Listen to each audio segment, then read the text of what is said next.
Good evening, everyone, and welcome to the second of 4 webinars in the BCRC's 2026 webinar series. Today, we will be focused on practical approaches for managing stock water. I'm Kristen Thompson, Knowledge Mobilization Specialist with the Beef Cattle Research Council, and I will be your moderator this evening. We are happy to put these webinars on through the BCRC's knowledge mobilization work funded by the Canadian Beef Cattle Checkoff and Canada's Beef Science Cluster.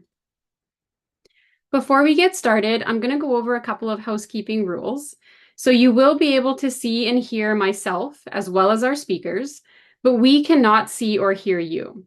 We ask that if you do have questions, please submit them as they come up through the Q&A tab on the bottom of your screen. We will have a Q&A session at the end of the webinar where these questions will be answered live. This webinar is being recorded, and we will be sending out the recording to everyone that registered in about 5 to 7 business days. You can find recordings of all of our past webinars and other great videos on our website, beefresearch.ca, as well as on our YouTube channel. This webinar is available for CE credits for veterinarians and registered veterinary technologists across Canada.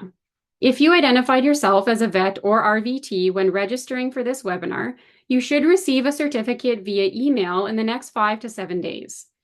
Remember, you do have to stay for the entire webinar to be eligible for the credit. Credits are also available for past webinars, which are listed on our website. And you can obtain the credit by watching the webinar recording and receiving 80% or higher on the associated quiz. For more information on CE credits, please visit beefresearch.ca/CE credit. This page provides details on how to receive credit for both live and recorded events and some frequently asked questions.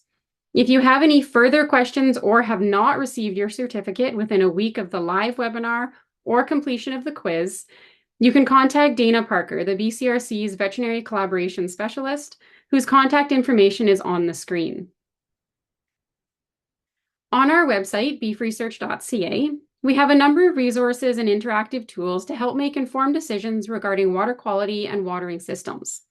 These include a dedicated water management for beef cattle webpage that houses information on all things water, as well as an economics of water systems calculator.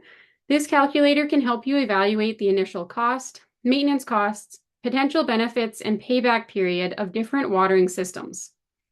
We also have a video titled Optimize Water Quality for Your Beef Cattle, which highlights key considerations when choosing a water system and how the BCRC calculator can help to inform that decision.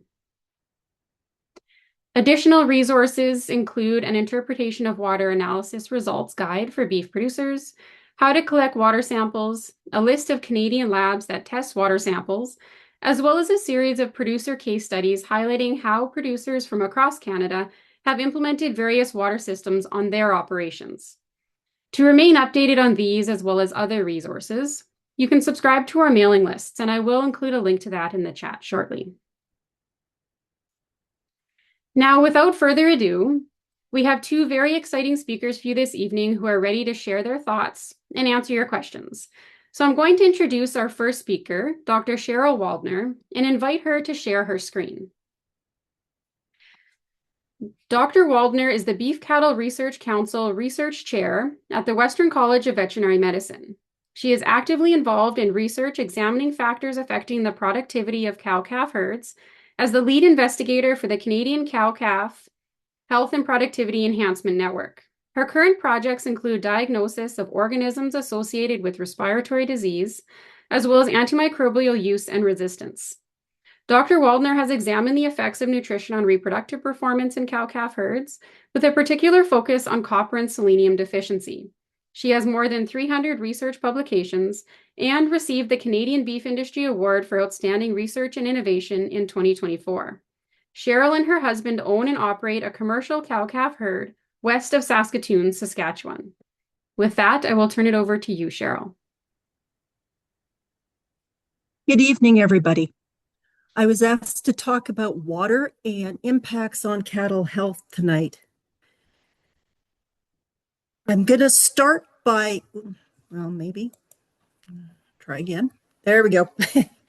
I'm going to start by acknowledging the multiple years of drought that many of us have had to deal with in our operations, and the loss of some of our traditional water sources. Rather than focusing on water quantity tonight, I'm going to focus more on impacts of poor water quality on herd health.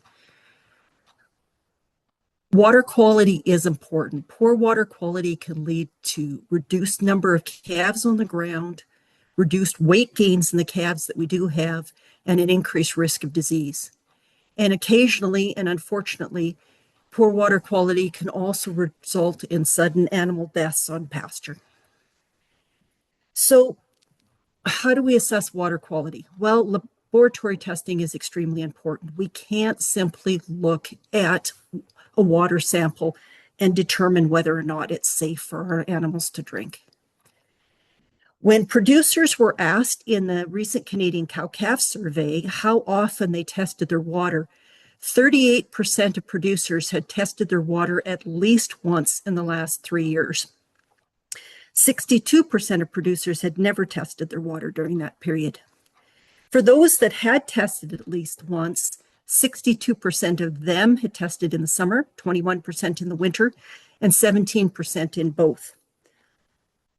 Collecting a water sample isn't complicated, and as Kristen mentioned, there's very good directions on the BCRC website in terms of how to do that. You can also contact your local lab. But you need a clean 1 liter jug. It's good to rinse that jug before you use it. And if you are collecting samples for anything more than a routine analysis, for example, looking at specific bacteria or blue-green algae, it is really important then to contact the lab and make sure that you do everything right so that the sample is usable when it reaches the lab. We have a number of challenges related to water quality. When we're looking at standing surface water, most recently we've been dealing with risk due to repeated cycles of drought and evaporation. We've always dealt with risks associated with manure contamination because cattle might have access to the water, or simply runoff from either manure or fertilizer. The deep well challenges that we have are related to the fact that many of our deep wells, and certainly in the area where my husband and I farm, are into ancient aquifers that really don't have a high recharge rate, and they're very, very high concentrations of salts and minerals in those waters. I'm going to start by walking through sort of the risks to cattle health that we see with water quality. And I'm going to start with probably the one that's the most dramatic. Blue-green algae toxicity is one that many of us have heard of. What a lot of people don't realize is that it's actually a bacteria, cyanobacteria, not actually an algae. Doesn't make a lot of practical difference to us as producers. The toxins that this bacteria produces, though, can have a very dramatic impact on our animals. They can be hepatotoxic or impact the liver, or they can impact the nervous system. Typically, what we see in these cases is sudden death losses on pastures. We might just find dead cows. This lady here, who's hiding in the bush, is an example of a cow that I dealt with several years ago now, who was basically impacted by the liver toxic form of blue-green algae or cyanobacteria, and ended up with what's called photosensitization, or just extreme damage from sunlight exposure. She actually did we did manage to get her adequate shelter, and she did actually go on to recover, but a lot of them don't. Runoff can increase risk from blue-green algae. Things that we can do to help reduce the chances of getting high levels of nutrients in the water that can promote the bacterial growth are pumping the water to the trough. We can aerate our water, or we can potentially treat the water with copper sulfate. If we do treat the water, the dead bacteria release a lot of toxins, so the toxicity of the water can actually go up for a period following treatment. The next type of toxicity that I want to mention is nitrate and nitrite toxicity. Ruminants are a particular risk for this because they convert nitrates to nitrites in the rumen. With toxicity, we can see respiratory distress, basically difficulty breathing. We can see sudden death in animals. We can see some abortions. This one isn't particularly common in Western Canada, but we do see it occasionally. And where we do see it is typically when we get fertilizer runoff, either into surface water or very occasionally into shallow wells. This is certainly a human health concern as well. It always needs to be considered together with the nitrates that we're seeing in the feed. When you're thinking about toxicities, it's the total amount of the toxin that the animal is taking into its system. And it might be getting some from the water, but it might also be getting some from the feed. And we can see nitrates in nitrate accumulating plants like kochia, as an example, or we can see high nitrate levels in feed, and we're all aware of what happens to feed when we're harvesting frosted or frozen feed, or feed that's been exposed to extreme drought, or sometimes even hail damaged feed. The bigger and I would argue more common problem has been associated with these repeated cycles of drought and evaporation that have increased the basically concentration of inorganic salts that we're seeing in our surface water supplies in recent years. And that's been a problem in many areas. It's measured as what in something called total dissolved solids. And total dissolved solids are basically made up of calcium, magnesium, potassium, sodium, bicarb, and chloride. And probably the most problematic one on that list is sulfates. High TDS all by itself can reduce salt intake and potentially trace mineral intake in our cows. So it by itself can be a problem. But the sulfate is probably the biggest problem. Just to put some emphasis on this, what happens with evaporation and concentration in these water sources over the summer, the government of Saskatchewan shared this really nice graph with me, and thank you to them for that. What some of these folks have done is they've taken repeated samples every week from a couple of dugouts in southern Saskatchewan, and submitted those samples to the lab for sulfate concentrations. And if you look at the early part of the growing season, when they start sampling every year, so this has been done on a couple of dugouts over repeated numbers of years, we have some sulfate levels that are perfectly okay from the same dugouts. Another year we have sulfate levels that are high, but potentially not at a panic point yet. But over the course of the summer, we see all of these lines are trending up. And some of them, if you look at the second red dotted line here, into very, very dangerous levels. So if the take-home message here is, if we were just to have sampled these dugouts at the beginning of the grazing season, we would have potentially been misled into thinking we had perfectly safe water for the entire grazing season, and in these cases, we clearly didn't.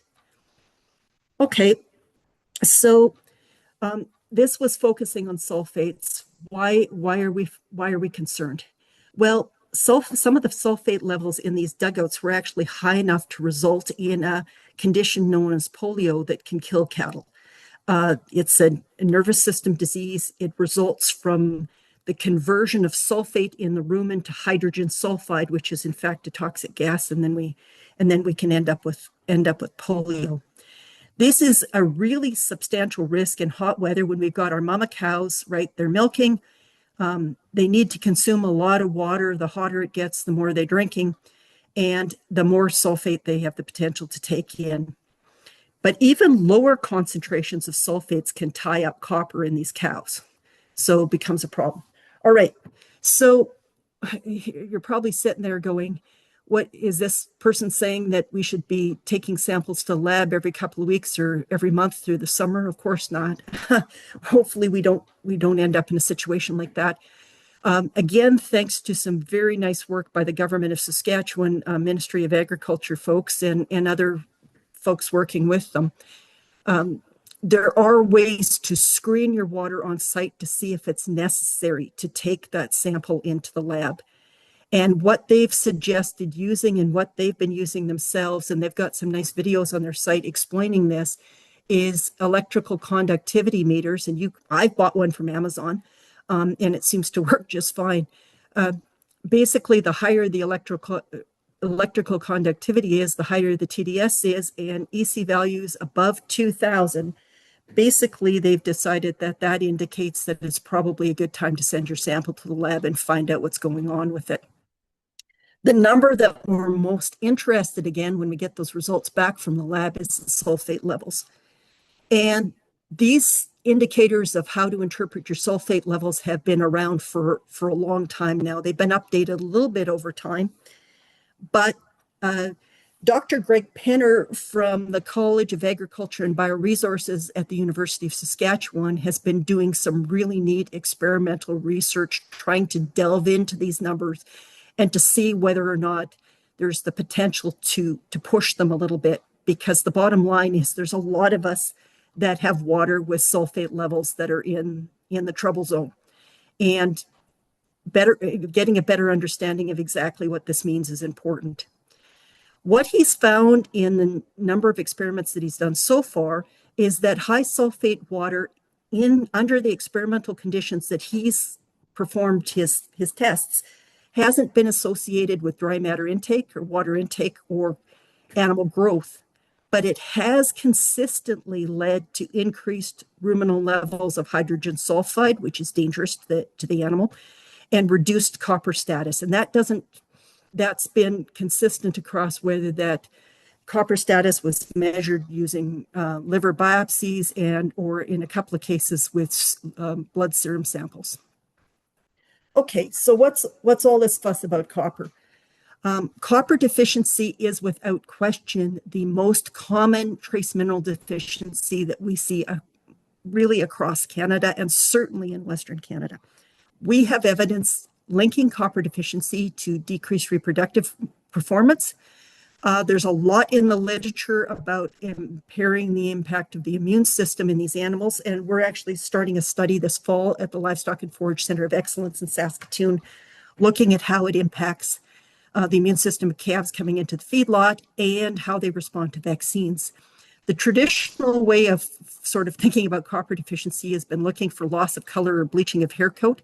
Here's a Simmental heifer picture that was taken many years ago now, and when she was deficient, and this is the same picture of same heifer a couple of months after she received supplementation. So just to show the contrast there. Now, copper deficiency is the reason it's such a problem child for all of us is it's more complicated than just not having enough copper in our forage and our feed to start with. We do see primary copper deficiency very consistently across good chunks of Canada and certainly very much so in Western Canada. But what makes this worse is the little copper that is there is often tied up with a secondary form of copper deficiency where it's bound by things like molybdenum in the feed, sulfur in the feed, sulfates in the water, or iron. These can act independently or they can act together to tie up not just the copper that's originally in the feed, but what we try to supplement these animals with. It can really complicate our attempts at supplementation. Now, I promised I was going to follow up on this issue of high open rates in association with low serum copper or low copper deficiency in these cows. This data is a little bit complicated and has caused some confusion, especially as of late. The bottom line is that we do have strong evidence of an association between low serum copper and high open rates in cows 2 to 3 years old, especially, and less than like 4 to 9 years old a little bit. And I'm just going to walk you through this really quickly. On the bottom of this graph, we have serum copper concentrations. How much copper is there that we can see in the blood? Less than 0.4 here is our problem point, right? And what we have on this y-axis over here is we have the open rate, not the pregnant rate, the open rate. And you can see that the open rates that we're seeing in some of these herds and some of these younger animals that are impacted by low serum coppers are just starting to go through the roof. We're also seeing a pretty significant problem in those 4 to 9 year old cows that are represented by these squares here. You'll notice the 10 to 14 year old ladies, that showed up in this study. Well, one, they had slightly higher copper levels than some of the younger cows, which means they just got smart in their old age and figured out where the copper was hiding, and they figured out how to find it. And also the fact that they simply made it to 10 to 14 years of age, that they maybe genetically, maybe behaviorally, maybe there's something specific about those animals and their behaviors or their genetics that allowed them to continue to get pregnant and to be productive, even in the face of lower serum coppers. So it's not real straightforward, but there's definitely a very strong association between low copper and very, very high open rates in some of these younger cows. Okay, so what do we do about it? Well, we supplement. Most producers are supplementing free choice. We'll get into that in a bit more detail in a minute, or we can add it to our feed. We can mix it in concentrate, top dress, provided as a total mixed ration. If we are going to feed it, we have to decide what type of mineral we're going to provide. Can we get away with inorganic supplementation? Well, if it's just primary copper deficiency, yes. A lot of people are very successful at providing regular copper sulfate or whatever to the ration. But if we have problems with molybdenum or sulfate, then chelated or hydroxy minerals become pretty important in terms of trying to get these cows' copper levels up. There's also boluses that are available, and more recently, oral drenches and injectables have become available on the market. So let's run through these real fast here. Free choice supplementation, practical, works good in extensive management situations. The problem is we don't get a consistent amount of mineral into all of our cows, and it's hard to estimate how much we are getting in. A lot of people will recommend trying to calculate the average intake across the herd. We've got 50 cows out, and we put out, so many bags of minerals. So that means the average cow is eating this much mineral. There was a study done, published by Cockwell in Alberta over a 6-day period where they followed cows and calves really intensively to see exactly how much trace mineral they took in.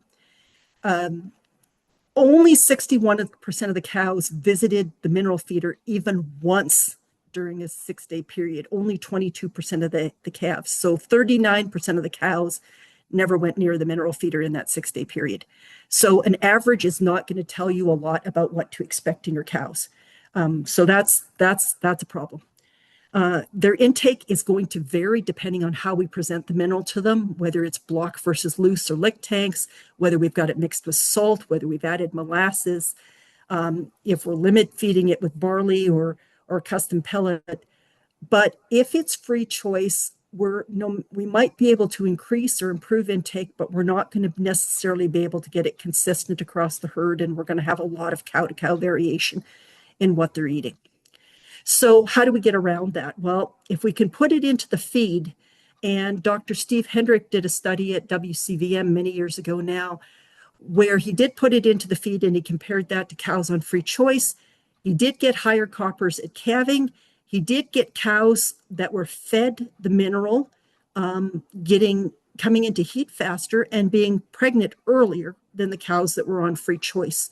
It was also very important in that study that the supplementation was started pre-calving and that we didn't try to fix cows post-calving, because that didn't work as well. All right, so to keep going here, we've got, most people are feeding ad lib or free choice. Some are giving a total mixed ration, 23%. Again, this is the Canadian Cow-Calf Survey data. Some are providing a measured amount. 6% a few years ago already were using injectables, and less than 1% were using boluses. We do have some older data that shows that boluses can work in some circumstances to improve copper levels. They're a bit of a nuisance to give. Not all cows, some cows are going to sort of spit them back up again on you, and whether they're cost effective in terms of actually improving reproductive performance is a bit of an unknown. I'm really looking forward to seeing more data on the oral drenches that are out there and how long they actually that they improve levels, how long those levels actually stay up in the animals is something that I'm looking forward to seeing. The other product that we have access to now is Multi-Min. That's been licensed and is being used by a lot of producers. It would be nice to have a study in herds that are actually copper deficient to see whether it improves reproductive performance. And we are still missing that. It is very important to use this product according to label directions to actually see good benefits. To assess whether or not what we've suggested is working or not, we can look at trace mineral status by looking at the blood or liver. We can also get liver samples from postmortems in slaughter animals. Serum samples get a bit of, or blood samples get a bit of a bad rap. I'm not sure it's as justified as perhaps we hear sometimes. The bottom line is if we've got cows on free choice, if we've got a lot of variability in what we're expecting to see in our cow herd, and we've got a lot of groups to look at, we need a lot of samples to make a good decision. If the serum sample is coming back deficient, that cow is deficient. And we've had studies where we've seen 60% of over 1,000 animals being deficient. So it definitely can find some deficient animals. I've got no doubt that it can pick up a lot of what's going out there. Maybe not everything, but it can pick up a lot. So when we want to take a lot of samples, where we need to take a lot of samples, it's a good thing. But, big but, when we need to fine tune or optimize copper status, where we've already got our cows on a total mixed ration, where we're feeding it very carefully and we're pretty sure we're getting consistent intake, where we're using injections or boluses, we need liver biopsies to fine tune what we're doing in our herds. So if you're in a position of fine tuning what's going on and not just kind of getting a picture of what's an initial picture, we need to talk to our veterinarians about liver biopsies. My last slide is reminding us to think about testing our feed if we want to look at total impacts on animal health. We can't just look at water in isolation. We got to remember that all of these things act cumulatively: total intake, feed, and water. And while we're not testing feed expecting to get any surprises when we're looking at copper levels, more than 80% of Saskatchewan forages are going to be deficient. We're not going to learn a lot by doing that. We might learn something really important about other things that are tying up the copper, and I mentioned zinc here as well, because it kind of comes along for the ride. High molybdenum levels in peat soils, and certainly this is a problem in a lot of areas in Manitoba that I know, certainly some other scattered areas in Western Canada. High sulfur levels are a big problem in specific feed types: canola, distillers' byproducts, molasses, soybean meal, and so forth, and certainly in some sulfate accumulating plants such as kochia and lamb's quarter and wild mustard. So I'm going to quit here and turn it over to Kristen and Karla again, and we'll be happy to answer any questions after we're done the second part of the presentation. Thank you. Wonderful. Thank you, Cheryl, for your insightful presentation. Just as a quick reminder, if you do have any questions, please pop them into the Q&A function at the bottom of the screen, and we will answer them live at the end of the webinar. I am now excited to introduce our second speaker, Karla Hicks, and invite her to share her screen while I introduce her. Karla and her husband, Jason, ranch in Parkburg, Saskatchewan. They have a cow-calf, backgrounding, and grass operation. They also market their own frozen branded beef product called Bluestone homegrown Angus beef. Their children and spouses are the fifth generation of Hicks to ranch and work alongside Karla and her husband.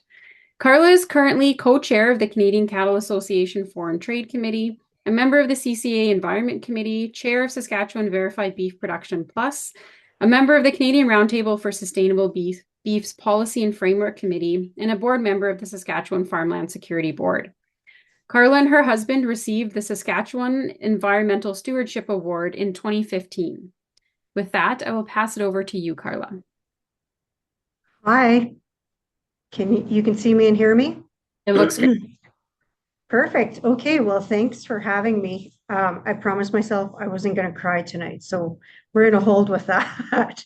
Thanks for that really insightful discussion, Dr. Waldner. You nailed pretty much everything we saw. at our place. So this is us.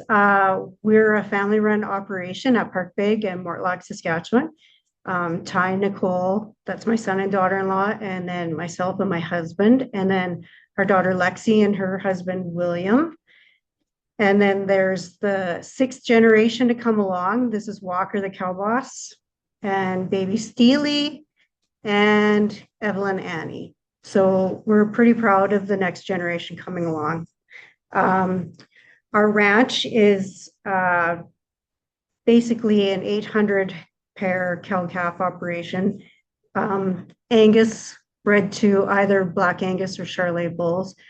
We run about 800 pairs on around 15,000 acres, and we do that within 3 different plots, I guess.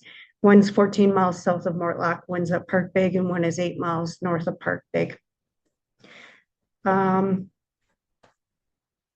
We live within the Palliser Triangle, which is approximately 60 kilometers west of Moose Jaw, or 120 kilometers east of Swift Current.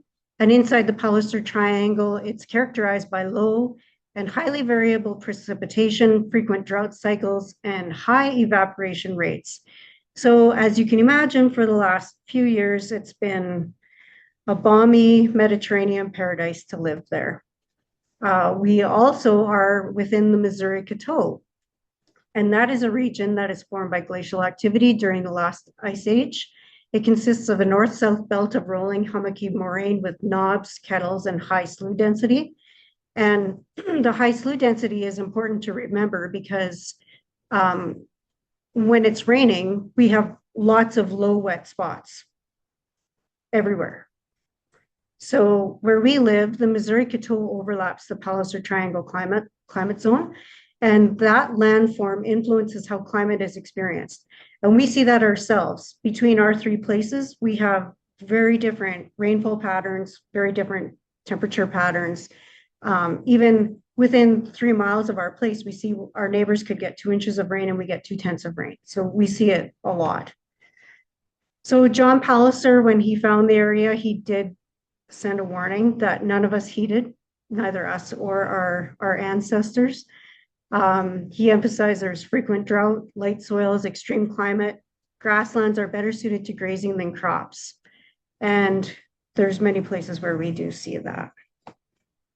So in 2017, this is kind of what we were used to. And I can start here with saying that Jason's and my philosophy around water is if we have lots of snow in the winter, the dugouts will be full of fresh water and grass will start to come good in the spring. We really need early moisture, and we need heavy snowpacks. The happy sauce, or the perfect recipe, is snow plus rain plus sun. That equals happy, healthy cattle and healthy land. So again, until 2018, we were really used to lots of low water holes and belly high grass. We were also used to wildlife. Wildlife was everywhere. We have deer, elk, moose, birds, antelope, many species, species that are difficult to find or becoming scarce. And that's kind of changed in the last few years as well. So this map is of July 31st, 2017. And if you can see down like kind of Regina and west of Regina where the dark orange is, that's where we are. And it was already pretty dry then. So January 2018, we had no snow. And that was kind of where we started to feel things were getting dry, and nobody was really talking about it. And when you went west of us, like you go 20 miles west of us, they were drier than us. And we have so many friends that 20 miles, 60 miles, 100 miles west were living in drought years before we were. So here we are in 2018, and this picture is important to remember because we're calving in stockpiled grass and the crocuses are kind of buried. That was kind of the last time we seen any of that. 2018, our soil moisture started to go backwards on us a little bit. And I have to thank SAS crop insurance. Jensen, if he's watching, he helped me out with some of these graphs. So fast forward to March and April of 2019, it's very dry. We don't have a bunch of stockpile grass to calve on. We're not calving on any snow. We're still calving end of March and April, and that changes later on for us where we push it back to April and May. But things are starting to look a little bit bleak, and we could feel in 2019 things were getting very different. March 2020, more of the same. Still no snowpack. And again, snowpack is what fills up our dugouts. So in 2020, when we started to go out in the spring, first of all, the grass never started. I think we joked that we turned cattle out onto Duclaw high grass. The dugouts were maybe half full. We were a little bit concerned for how the summer was going to go. And again, nobody was really talking about a drought. This was our snowstorm on April Fool's Day. It was cold and we did get a little bit more snow than this picture shows, but that was as good as it got. So the end of May, these pictures are taken in May. And if you can see the cow on the left-hand side, if you look far back into the coulee, there's 35 deer in there and you can't really see all of them because of how the picture cut off. Still really used to wildlife, but in this pasture, there's a free running spring in there. So it's not unusual for us to see large groups of deer. The last few years, a large group of deer there, though, is 5 or 7, not 35. And then the middle picture, there's not a lot of trash on the ground anymore. Things are really drying up. And August 2020, which I hesitated to post this picture because the top one is our yearlings, and wow, do they look light and not very good. But water was an issue in that field.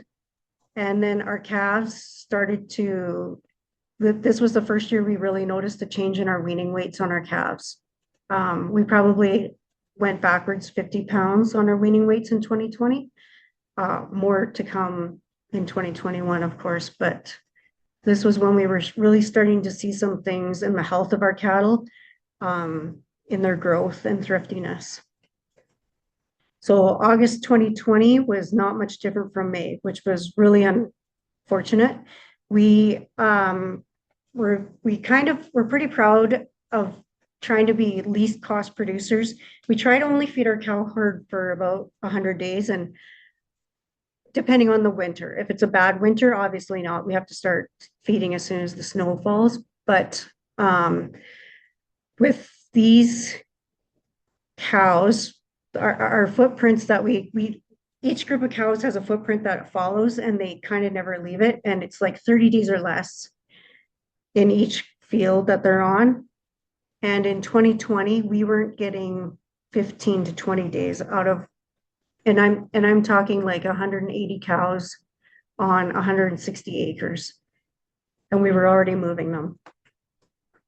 So in 2020, I showed you our yearlings. That's our yearling picture on the left. And water was a big problem. So we fired up our very first solar system, which was an older system we had bought years prior to that.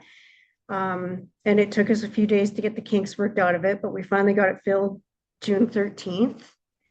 And within 7 days, you could see a difference within those yearlings. Now, we're not testing water yet in 2020. We're watching water, but we're not really testing very much water yet.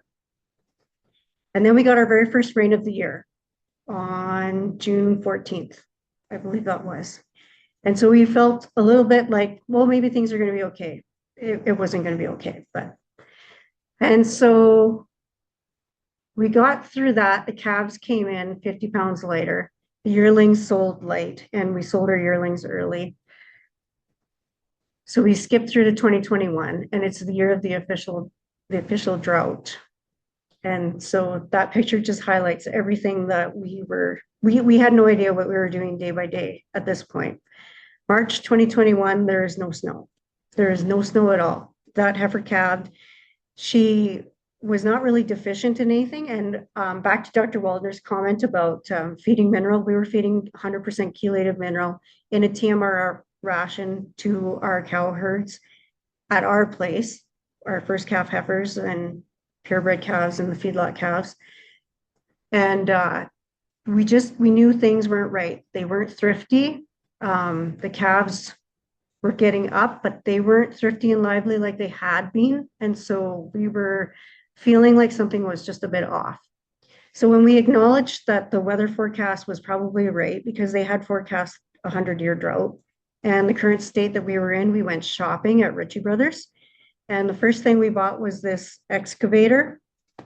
And the second thing we bought was this little beauty, this 1980 Western Star water truck. And let me tell you, we wore the rubber off the tires, watering cows all summer long with that thing. So we brought them home April 24th, and on April 25th, we went digging. And just for context, when we started in 2021, we had 10 dugouts and 2 free-flowing spring-fed water spots. That's all that we had. That's all that we needed. Everything was utilized well, and those water spots were working for the footprints. So while we were learning how to run the excavator and trying to dig holes, we were also building solar water systems from scratch. And everything about all of this was complete trial and error. The month of July felt like the longest 3 years of our lives. Every day felt like we were in a furnace. Every day was hot. Water was drying up. We had the wildest symptoms in almost every herd of cattle that we had. And then we started to test water, and that's when our real hell began. When I talk about symptoms, it was everything Dr. Waldner alluded to in her slides. We had diarrhea, flickering eyes, neurological symptoms, and pneumonia symptoms without pneumonia. We had some cattle walking in circles. Most every cow herd was really unsettled. You couldn't, like, you knew something was not right with them. There was a little bit of copper pulling, but this is a really good picture of our black cows. They were mostly just, they weren't slicking off as they were supposed to be. And the calves, that's where we've seen it the most. The calves were not thrifty. They were lively enough, but they just weren't thrifty. So here is just a sample of one of the water samples we did. And at this point, I don't have a tester prior to this. This water sample happened to test in the high 19,000s. And we believe at this point that most of our water was already pretty high for TDS, and having some sulfate content in it, especially our dugouts that were spring fed, or not spring fed, but ground fed, because of the mineral content coming out of the ground. So a lot of our cattle were already sort of accustomed to a higher level of bad water. We had also bought a herd of cows in 2021 that weren't accustomed, and those were the ones that we've seen it the most in. So when you see a water test like this, it doesn't really warm your heart all that much. And the key to all of this, we learned, not just following our gut with how our cows were feeling, but taking a look and assessing the water, like around the water. Are we seeing wildlife tracks? Are we seeing any wildlife at all? Because wildlife is way smarter than our cows are. And wildlife won't drink out of bad water. So if you're not seeing rabbit tracks, even deer or anything, that water is bad before you've even tested it. So this became my life. And I've since upgraded my water sampling tool to a hockey stick with a big water jug tied to the end of it or taped to it. And so I can get a long ways out into the water and get a good sample without worrying about falling in. And again, yeah, no tracks. The water is probably bad. And in this slide in particular, I got to give a huge thanks to the Ministry of Ag staff in Moose Jaw, and especially Catherine Seidel. She delivered more bad news to me. Like she probably doesn't even realize how I was when I would get into the truck and try and drive home after getting another bad water test, especially when we were getting them from like 7,500 to 15,000s. And you just drive home wondering what next? Like, what do we do now? Is there another plan? So anyways, it was quite an experience.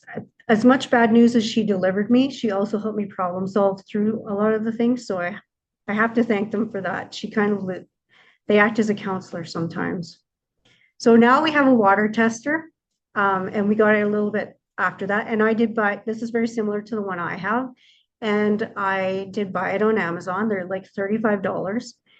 And this year I took mine into the Ag Knowledge Center in Moose Jaw, and Adrian there with the Ministry of Agriculture, she calibrated it for me. And then I have solutions at home, so I just keep it calibrated. But this is essential. So now we take salt out, we take mineral out, and we test the water. That's just what we do all the time. So this is south of our yard, and actually this is the pasture that had the bad 19,000 test. And we had extreme panic with this group. And I remember the day that I checked these cows vividly. I was driving down the road, dusty as hell, wind blowing, and there was diarrhea everywhere. And I was like, what? Why would the cows be this loose? Because the grass is dry, there's nothing in it. There's no explanation for the cows to be this loose. And it was the water. So we had to get fresh water into them fast. It was 30 degrees. It was a furnace. Their closest water was poison. Their best water was a 2-mile walk into our yard to water bowls. And it was hot and stressful. So we started, we got the excavator in it and we started digging out where an old Pioneer Homestead pump was attached. And Jason had always known that there was water there. There's always a pool of water was there.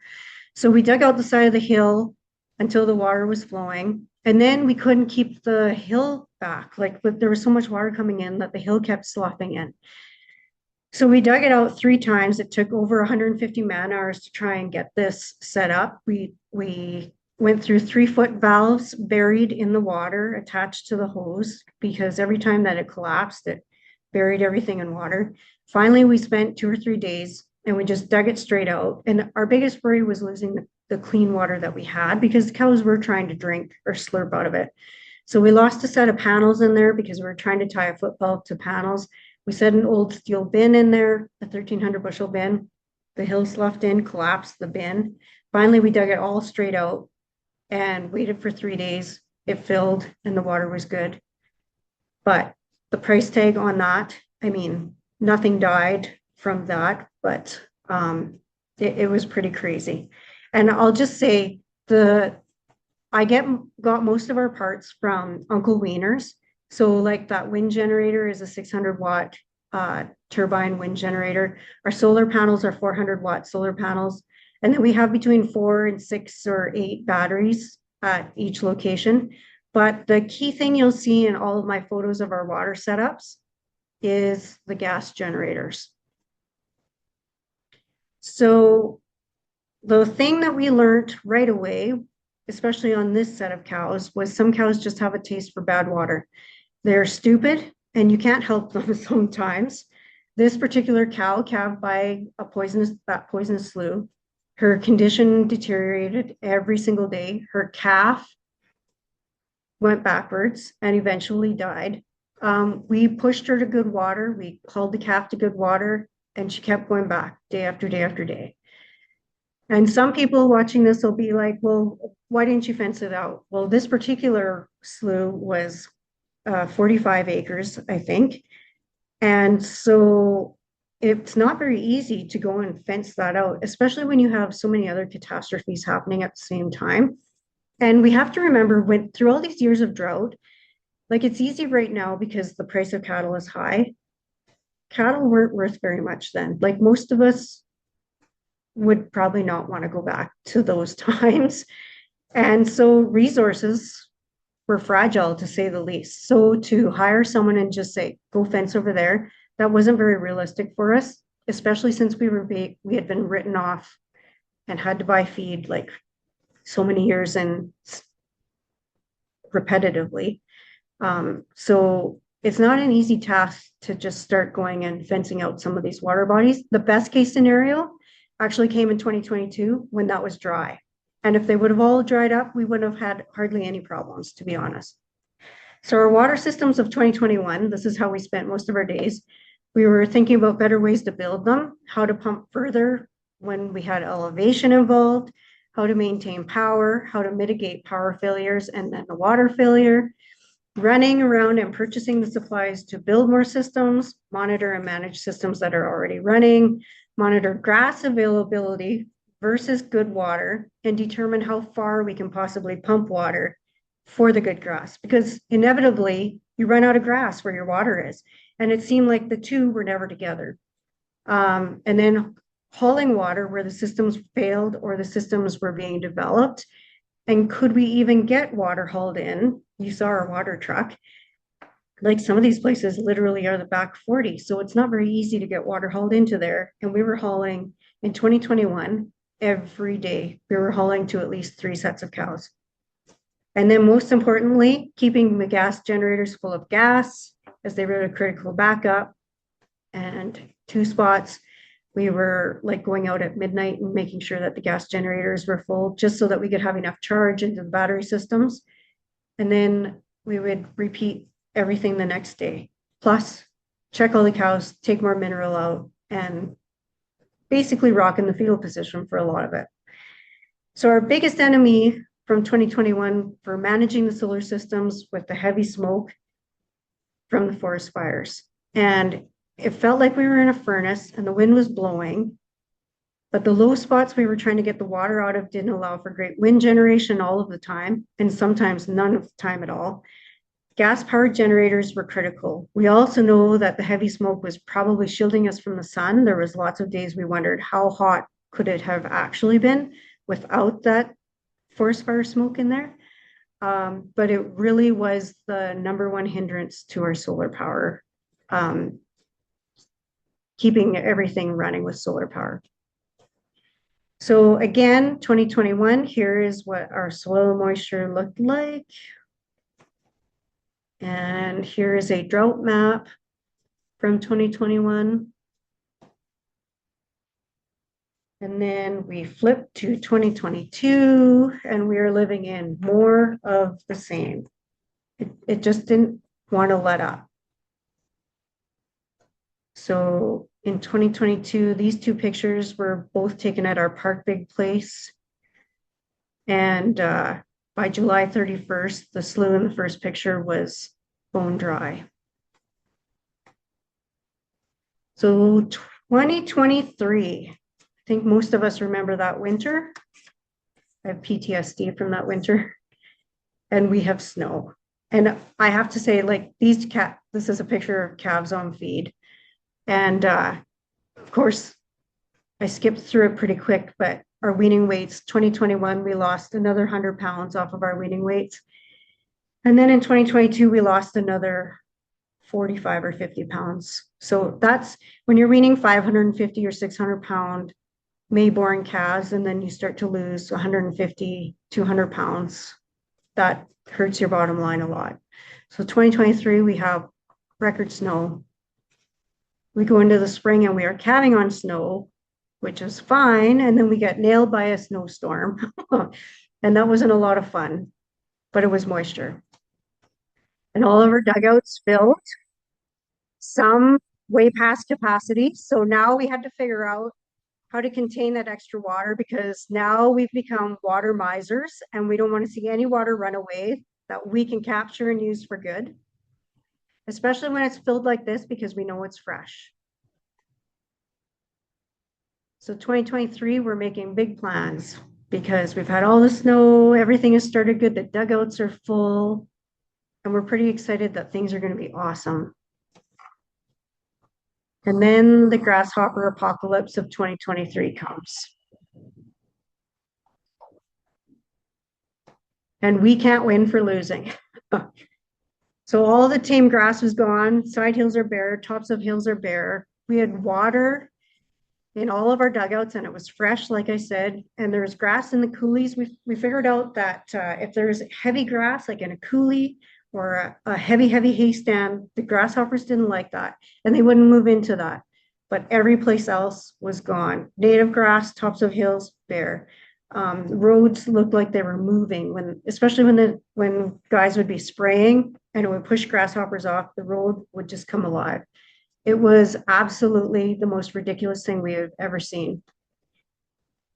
And this was my saying that I was really trying to live by. But at this point, every decision you made today was wrong tomorrow. And so I was trying really hard to stay chipper, but some accused me at our house of not being very chipper.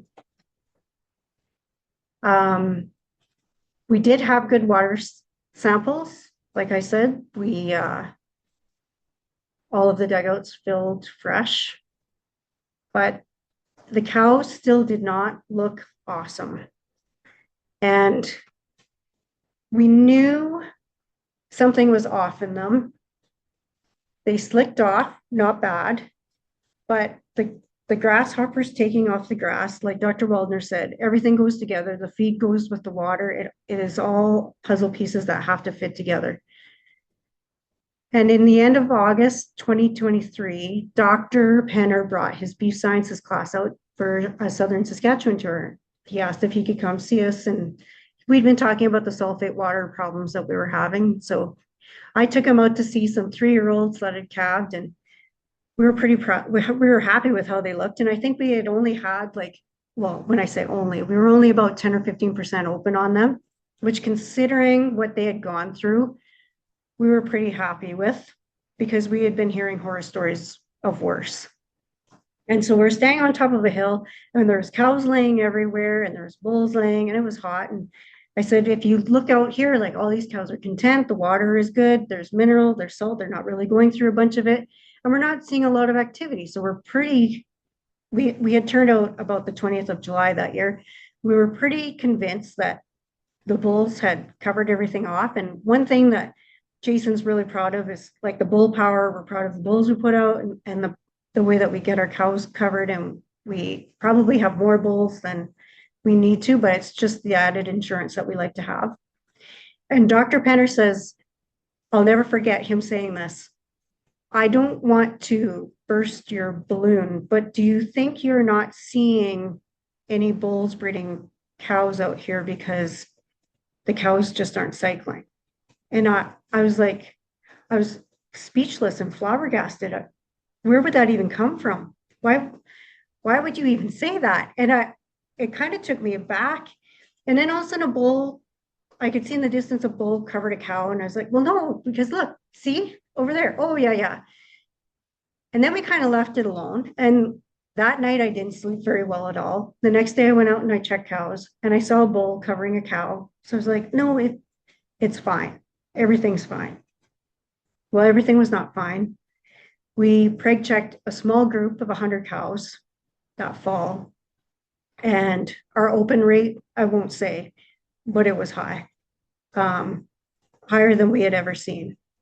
And it turned out that what Dr. Penner had said was absolutely true. We had realized even in 2022, we had 6-year-old home-raised cows that had never calved on green grass. And that's our philosophy, is kind of to run with Mother Nature. Happy grass, happy cows. We calve on green grass. We hadn't had green grass since 2017 to calve on. And so when we preg checked that group of cows and the open rate was that high, we were like, okay, we got like 150 or whatever, 250 days to think about this till calving starts. We kind of know what we're in for. And it turned out we had quite a high open rate across the board, from high sulfate water, from nothing in the grass, from 7 years of drought conditions, from all of the stress, from cows going into survival mode and looking after themselves first. And the worst of that situation was vets didn't know what to tell us. We had asked 3 or 4 different vets what we should be doing. And the general consensus was, well, they're open, sell them. and we sold a small group of them, but the rest of them we kept. And happy to say last year's calving was off the charts phenomenal. Probably one of the best we've had historically. So we did take a big risk. We bet the ranch on keeping those cows, and it paid off this year, thank goodness. So 2025, we slept all winter believing that we would have no water worries due to all of the snowpack again. And we were fooled by a slow melt and no frost in the ground. So we had like snowbank over snowbank, 5 feet of snow in some places where it blown up. And when it melted, it just went straight into the ground. None of our dugouts filled. So we were right back to water worries. So I just put this slide up here to kind of show, like I said earlier, we take salt out, we take minerals out, chelated minerals, and we test the water. And it's such a routine that when we get to a dugout, before we'll come over a hill and we'll see the dugout banks, and often we have our 3-year-old grandson with us. He's reaching into the glove box for the water tester because he knows that's just what we do. So I always measure the water or do a test on the water when we move cows into a field. And then every time I go back, I test the water, but I don't record it. Anyways, the one I wanted to show you was over to the bottom, says Wildlife New Dugout, 13,075. And what's interesting about that is obviously it tested off of my tester and I had to take it in to get the official test. But we tested 4 that day. One within a quarter mile to the west of that dugout tested off of my monitor. We didn't pull a water sample, but it wouldn't show up on my water tester. We moved a herd of cows. So we were supposed to move cows onto that, but obviously we couldn't because that was the only water source there. So we chose the field beside them and screwed up our grazing footprint. We were walking them past a dugout that was 2/3 full that we were really hoping was going to be good. And the first 45 cows looked at it and kept walking. It was the most bizarre thing. Then 3 stopped and jumped back out. There was another dugout 2 hills away. I don't know how far away it was. And it was only a 1/3 full. And we were like, oh, we sure hope that one that's got lots of water in it is good. It was not. It tested at 8,700 that day. But the other one tested at 4,450. And those cows just knew, like I said, they were stupid and some have a taste for bad water, but most of them just knew to walk by it. And again, no wildlife tracks at that bad dugout. So again, this is all summer long. I keep this. This is only just a small snapshot of all of our dugouts. I said we started with 10. We're at 32 dugouts now. So through all the years since 2021, we've kept digging dugouts. Our grazing plan is built around water first. We've intentionally developed dugouts in every corner of our grazing system so cattle are never far from clean, reliable water. We're up to 32 now, and the success in them filling both from runoff and underground filling comes down to my husband's ability to read and judge the natural runoff and his uncanny witching ability, which is crazy. This is the beginning of a dugout build in a calving field, May 3rd of 2025. And this is the same dugout, and it's still filling from groundwater. And these pictures are from May 17th on the left and then May 25th on the right. And it was testing about 2,700. And we find anything that's filling with groundwater tests a little bit like in those mid 2000s to almost 3000s because of the mineral content from the groundwater source. And then this is the same dugout on February 6th, and it is full. This is another dugout that was done in the fall of 2024 on a quarter of native grass. And it was one of those ones with like little shallow wet spots that in a regular year you'd be able to use. We dug this in 2024. It did not fill. And so we couldn't use it last year. That's why there's so much grass in it. Typically before the dugout, we were hauling water, and like even this quarter will hold 15 pairs comfortably, but watering cows is not fun. I don't care who you are. If you have to do this and it's just a part of your life, I'm sorry for you. it's not fun and it's not something that we choose to do. So that's why we chose not to use this year. So the other day, February 15th, this dugout was full from just the melt and the runoff already from this winter. And here's another one, and it is full. So most of our dugouts look like this already, the ones that we can get to. Our concern now is when the frost goes out of the ground, what are they going to look like in a few months? But even if they settle like even to half full, we know they're all good water, they're all fresh. So we're starting on better footing than we were last year. So, and just for fun, I saw this the other day from Just Bins. They're kind of a fun thing that we watch in our area on Facebook. But the Palliser Triangle of Southern Alberta and Saskatchewan has 0 snow in the middle of February. And I mean, I'm in a blizzard right now in Regina, Saskatchewan. So it is kind of funny right now because we did get a little bit of snow, but this is concerning that this is what the Palliser Triangle looks like right now. So here's my last slide. At our place, this is everybody's favorite spot to go to. There's a spring that runs out of the side of the coulee. You can't see it, it's up a hill. In the wintertime, it's a glacier ice field because it never stops running. But in 2021, it looked like this. And it's inside a half section of tame and native grass attached to another half section of native grass, which was just in despair. But this little spot was paradise. And we would go here and we would think about things. We always put our mineral and salt out here for these cows. But at least there was a little piece of paradise for us. And it's really what we hope when it starts raining again, things will look like. So that's it for me.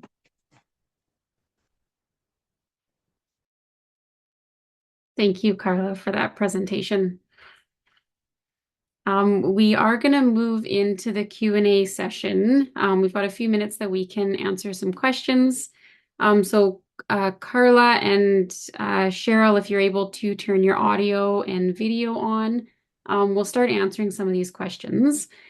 So the first one that we've got is, has any research been done on the best way to clean water troughs for cattle? For example, using bleach, apple cider vinegar, snails, fish. Any thoughts on the best way to clean water troughs? I'll start with that one. I'm not aware of any specific research, just personal experience with a scrub brush.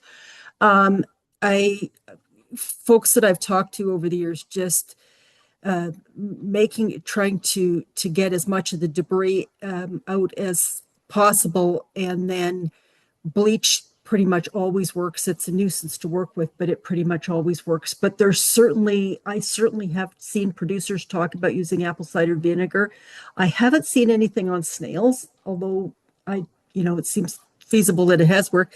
And crazily enough, I did actually see something talking about goldfish from the States.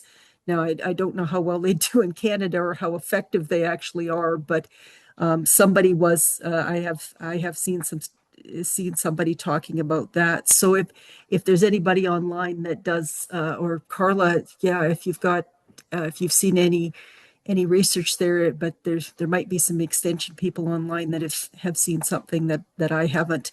But yeah, getting the worst of the debris off, and then the appropriate concentrations of bleach, which of course I cannot remember off the top of my head, and then letting it dry as best you can, and sunshine before refilling it seems to work the best. And then trying just not to let it get too bad in the first place. That's once it's bad, it's a lot harder to get clean. So we use goldfish, and in the troughs that, like, when you have a power failure and then a water failure and your trough goes dry, it's kind of a sad day for the goldfish. But when the troughs are full, goldfish work really, really well. Interesting. That's our big That is so troughs. cool. We've got another question here concerning mineral deficiencies and toxicities, and that they were always concerned with copper deficiency as well as sulfates when grazing crops such as canola, but then they ended up having a iodine deficiency, which caused issues with their cattle and some deaths. So, Cheryl, you hadn't touched on iodine deficiency, but I'm wondering if you had any comments that you could add. Uh, I thank you for bringing the issue of iodine deficiency up. It is a very important one. It hasn't so much been linked to issues in water, but the one comment that I did see that Kristen didn't mention in the question was the reference to feeding canola. And there are a number of feeds that we have that have fairly substantial amounts of, I'm going to say this wrong, but glycosinolates in them. Basically, they're chemicals that tie up the iodine in terms of the ability of the thyroid gland to absorb it and just make things a little bit more difficult for the cattle. And as such, they require maybe a little bit more iodine than they might otherwise. This is not an area where I have a lot of expertise, so I would be reluctant to make specific recommendations. But the idea of other trace minerals being tied up by things in feed or even potentially in water beyond what we've talked about tonight is very real. And yes, thank you for bringing that one up. Thanks for that answer, Cheryl. The next one is, are there financial or consulting resources available for ranchers who may need to invest in more infrastructure such as pumps and watering systems? I might ask you, Karla, to answer that one first. I had that in my notes and I forgot to bring it up. In Saskatchewan, the Farm and Ranch Water Infrastructure Program has been key, and I can't say that loud enough, key in our ability to dig all these dugouts and build all the solar systems. Or if you're purchasing solar systems, there's a wide range of programs, a vast range of programs. They're available at a 50% cost share. So Saskatchewan's really lucky with that. I'm not sure about other jurisdictions, but if you talk to your Minivag people, they can let you know. But yes. Thank you. Our next question is on blue-green algae. And I'm just wondering if you could just touch a bit more on that, Cheryl, and kind of what to watch for and potential treatments or how to deal with the dugout that you are treating, given that you can have a higher level of toxins after treatment. One of the specific comments in that question that I think was key was the fact that the primary water source had temporarily become unavailable, and the cows had found an alternative water source. And on some of the pastures that we use, I know it's very hard to almost impossible to monitor all of the water or to manage all of the water sources all of the time, because there can be a lot of little potholes that they're getting into and drinking out of. And just being aware that some of these little potholes or culverts or other places where water can accumulate, that we can end up with blue-green algae, not just in our primary water sources, but in a lot of these little side sources as well, and that can become a problem for a specific group of animals. The most effective tool in terms of dealing with blue-green algae in the short term is if there's some way you can keep the cattle out of there. Is there some way to put up some temporary fencing? Is there some way to move them to a different pasture while you look at ways to treat and manage the problem? It's not necessarily going to be an ongoing problem, but trying to find ways to keep the cattle out of the problem source once you identify it, to prevent further deaths and provide an alternate source of water is the key. And just this was a really good point to bring forward, because we sometimes get surprised because it's not the main water source that's the problem. It's the one that we're not thinking of, or one that's hiding that we're maybe not quite as aware of, that they insist on drinking out of and getting into trouble. Thank you for that answer. To help combat copper deficiency, Has there been any research done on increasing the copper content in annual forages by using a foliar copper product? Karla, have you seen anything on that at all? I'm not aware of any research in and around our shop. I'm not saying that I haven't missed some, but I'm not aware of any. But I have seen some extension materials from, particularly from the US, that suggest that it can work. What the cost effectiveness is of it relative to just supplementing the cows directly, that would be the question that I would have, is whether, is in terms of it might be a little bit easier to manage just trying to get it into the cows directly, but I do not know the answer to that. Thank you for that. On a dry year, how often would you recommend sampling surface water sources? And should groundwater or well sources be sampled on the same schedule? I'll maybe turn that one over to you, Karla. So we now sample every time we're in the pasture. It just doesn't matter. It's just a part of the routine. I don't write it down unless there's been a huge change in the water. But like it takes 30 seconds to dip the hockey stick in the water, pull the water. It takes another 30 seconds to read the tester. So you have to watch your cattle, you have to follow your gut to kind of know. But for me, I never want to feel like we're out of control, and testing the water is one of the fewest things that I can control out there. That probably doesn't answer. And your well water, like I test my tap water now, and just also to calibrate my tester to make sure that we're still on track. So, and it changes all the time as well. So you might be surprised when you start testing your water. Another question for you, Karla. So what is your long-term plan to make your drought or your ranch drought proof to further enhance what you've already done on your operation? So we're still digging dugouts. We've got 7 or 8 more dugouts planned. Unfortunately, in the one part of where most of our pastures are, underground water is not a thing. They're like, it's just known for not many wells or anything like that.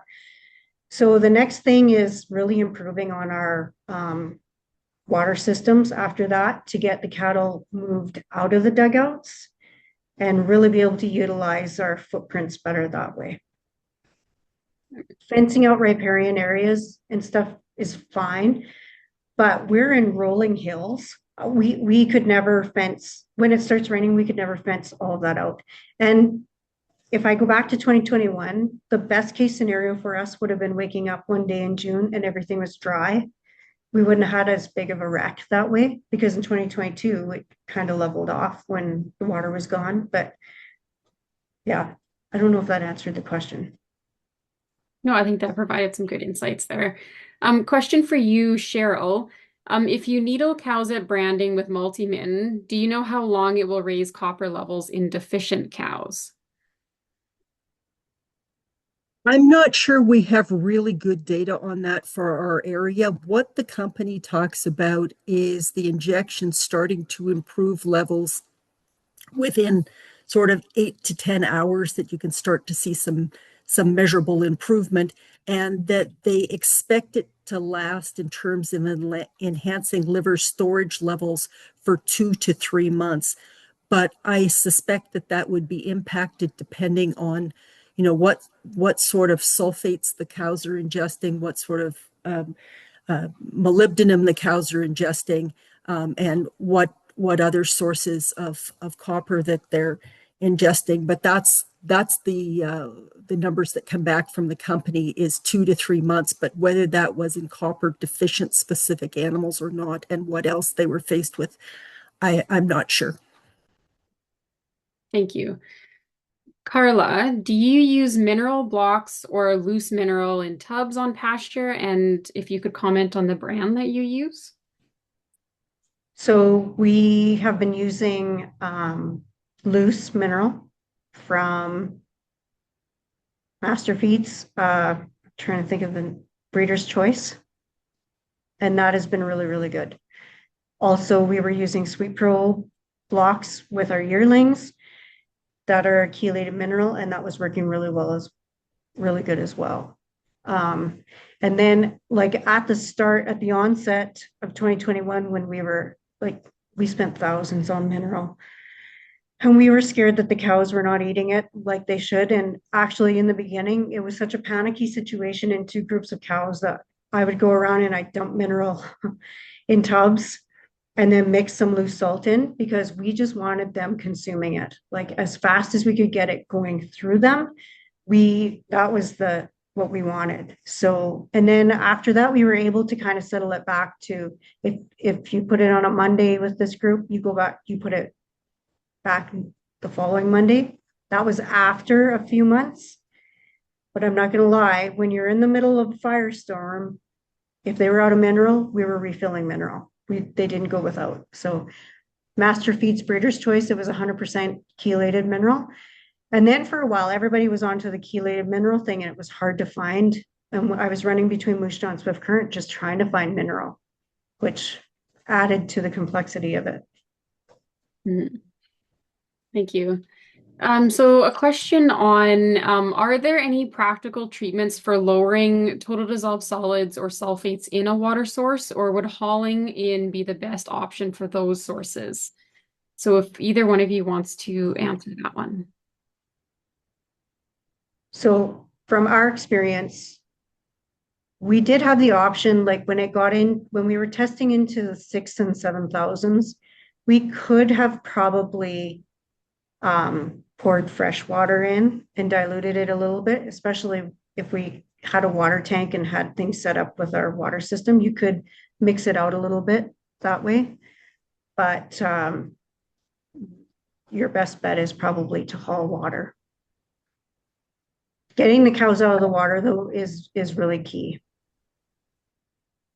Yeah, I would agree with Karla on that. I would just add that there is a bunch of research going on at the University of Saskatchewan looking at practical methods to actually try to treat dugouts rather than just replacing the water source, actually looking at how to treat dugouts for high sulfates. So hopefully there'll be some answers coming within a couple of years. I don't know that for a fact, but I know that people are taking this seriously and looking at, how can we actually do this in field situations. So there are folks that are from engineering and chemistry and so forth that are actually looking at this because of the prevalence of the problem, just how widespread this is.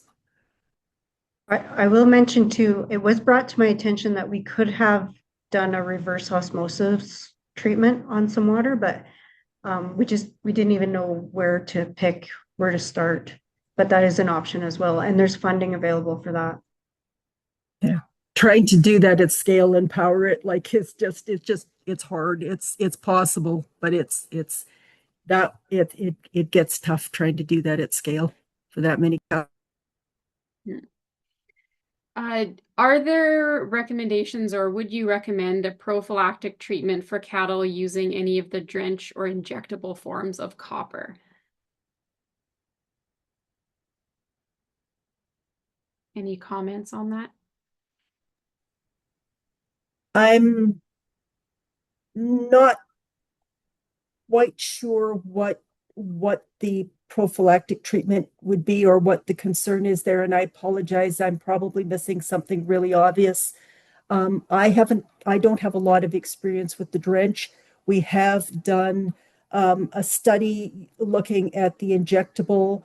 Unfortunately, it was in cows that weren't as deficient as they kind of would have been nice to have had them to have a really good chance to look at the injectable and see how well it works. But we didn't have any problems, like there was no issues or side effects or unexpected reactions in those cows where we were using the injectable.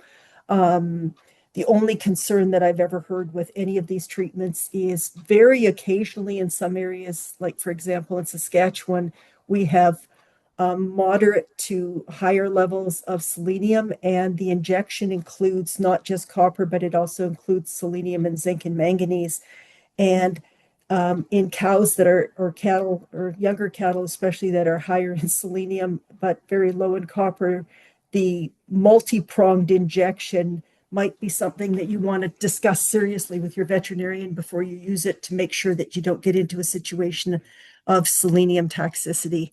So in terms of areas for concern with these, that would, just thinking about these multi-package therapies, do the cows actually need all parts of the package? And it's that, do we don't want to ever put our cattle into the position of risking toxicity with some of these. So I'm pretty sure I did not answer the question, and I apologize if the person wants to type in or clarify what they were looking for a little bit. I can certainly try again offline. Thank you for that, Cheryl. Next question is, when feeding free choice mineral on pasture, does mixing salt in and not providing any other salt source help with consistent intake, or is there something else that helps to get cows to consume the mineral? Any comments or thoughts? So Yeah, the salt Karla, what draws, do you guys do? the salt does draw them in, and it makes them consume more. The problem when they're on high sulfate water is they're thirsty and everything goes straight through them. And so you have to get them, or our experience was, you had to get them consuming it, and you had to get them on good water to get it leveled off. We also are using chelated mineral on, like, we're pushing the boundaries for between good and bad water, and hoping, although I saw Dr. Penner's presentation at the Saskatchewan Beef Industry Conference saying chelated mineral did not have any effect on cattle in high sulfate water. But we're hoping that it's offsetting it to some degree, especially when you start talking about the copper tie-ups. So we also put a trace mineral salt block out. The dark brown ones, we're using a Saltec TM, and it actually is higher in selenium as well. So we're kind of watching that a little bit, but we have salt blocks out and our loose mineral. One thing I'll say, we have some water this year that tested between 240 and 380. And we had 180 cows on it. And in 15 days, they went through 12 blocks of salt because that water was so pure and there was nothing in it. And so, like, again, through now 8 or 9 years of this craziness, the things we were seeing and learning, we don't know anything. We don't know what we thought we knew. So back to the original question, we do add a little bit of salt, but once we get them leveled off, we take the salt out, and the cows they're still using the mineral. The one thing I would add is, I know there's a couple of places in Saskatchewan, and maybe it's just differences in the composition of the water, where cows have backed right off of salty mineral because of the salt in the water. And it might just be the specifics of what's in there. So in some areas, there's certainly, what they've had to do is go to hand mixing molasses in. Like, they don't buy a commercial product. They actually just buy molasses and mix it into the mineral to get the cows to eat it in the face of high salt water. So if that doesn't work, that would be an alternative. In terms of not being cautious about not having different types of salt out, going back to the thyroid question and reference to potential goiter problems earlier, we always want to make sure that the cows have access to blue iodized salt, that they've got the cobalt iodized salt, that it's mixed in something or it's there by itself, that we don't accidentally end up with inadequate iodine going into our cows and end up with goiter or iodine deficiency. So just a little caution there. Most commercial salt products are going to have it in it. It's not going to be a big problem, but I certainly have seen people that somehow that it's fallen through the cracks, and then they've ended up with calves with goiter, even when they don't have those goitrogens and glycosinolates that I was talking about in the feed. Great, thank you for those comments. Can I put a quick question in then? Dr. Waldner, do you recommend then, like, we have trace mineral salt blocks out? Should we also have blue salt blocks out as well? Most of the trace mineral salt blocks, Karla, do have, if you read the label, they do have, yeah. That's what we use, and they do have very adequate, most of them do have very adequate levels of iodine. You scared me. I think most of this is trial by error, right? Like, and what works at my house might not work somewhere else. Probably won't work somewhere else. Everybody has to just follow their gut.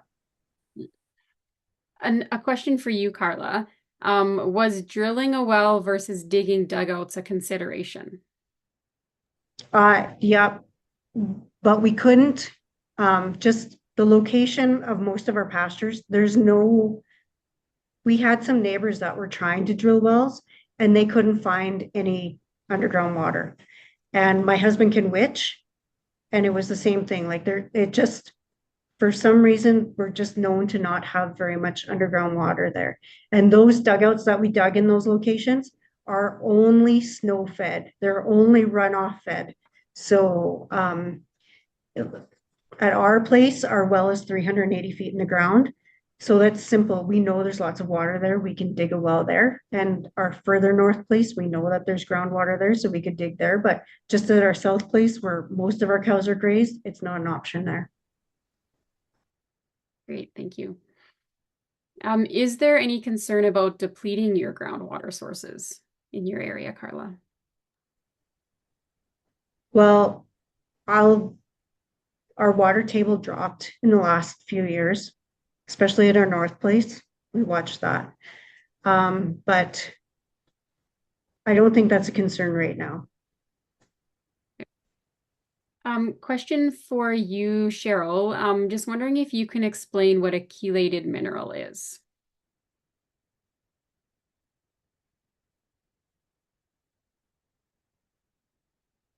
You're on mute if you're speaking, Cheryl.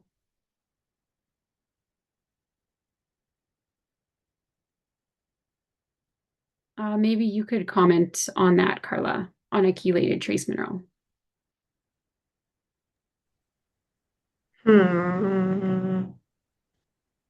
Well, I probably should know this off the top of my head. A chelated trace mineral is the organic mineral in its whole form, I believe, not processed and better utilized. There's Dr. Waldner. My apologies. My computer's had a bit of a mind of its own here the last week, and apparently it decided to become demon possessed. Maybe it's suggesting we've talked too long. I don't know. Anyway, no, Karla, you're on the right track. I don't have the proper definition in front of me because I was fighting with my computer instead of checking things out. But the bottom line is what we're looking at is attaching something to the mineral, an amino acid or a protein to the mineral that protects the mineral from being bound in the room and allows it to be absorbed more effectively and efficiently. And there's different kinds, there's different complexities, and I do have a really good answer to this on a slide that I can't get to right now because I don't deal with this every day. But the bottom line is we're paying for a more complex product that is protected against binding from sulfates, binding from molybdenum, and hopefully will get us to a point where it can be more effectively absorbed.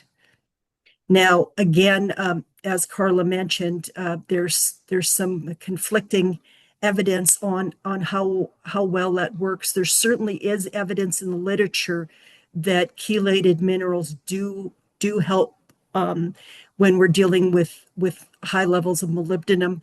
And I would say there's conflicting evidence on the subject of sulfates. So I can't say for sure that they're going to fix the sulfate problem or not fix the sulfate problem, because depending on which paper you look at, I've seen both. It does seem to be at least supportive or of when we're dealing with molybdenum challenges. And if we're just dealing with primary copper deficiency, where we're just short on copper and we're not trying to fight absorption problems, then just regular inorganic copper sulfate should work just fine. But keeping in mind that we're still battling inconsistent intakes if we're feeding it free choice, and if we can find some way to work it into the ration, we should be able to get those levels up just without paying the extra. So we're getting short on time here, but I'd like to ask just a couple more questions. So in your presentation, Cheryl, you had talked about nitrates, sulfates, in the concern in water sources in Western Canada. I'm wondering if you would be able to comment on whether these are a concern facing producers in Eastern Canada as well. I don't think the situation with nitrates is going to be a whole lot different. It's the same risk factors. And anytime you're dealing with the potential for runoff, you've got the potential for nitrate problems. Whether it's more prevalent, I'm not as sure.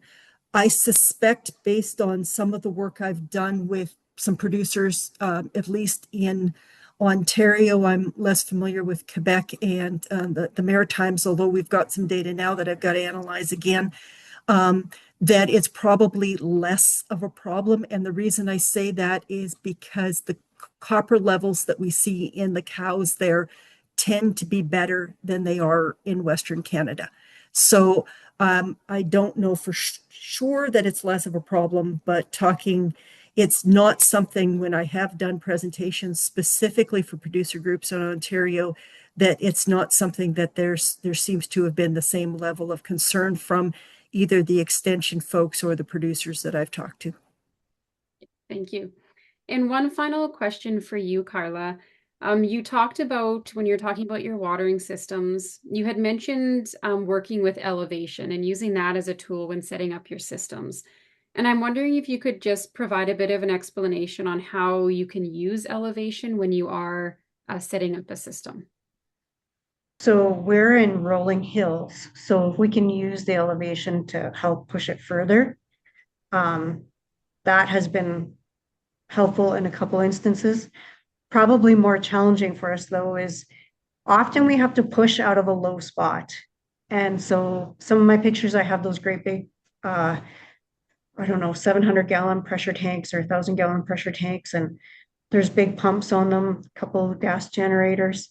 And so once you get the push out of the low spot, often the hill goes down on the other side, and you can use your elevation that way and get the water siphoning through. So that doesn't really answer it very well, but it's been a double-edged sword having elevation work for you and work against you.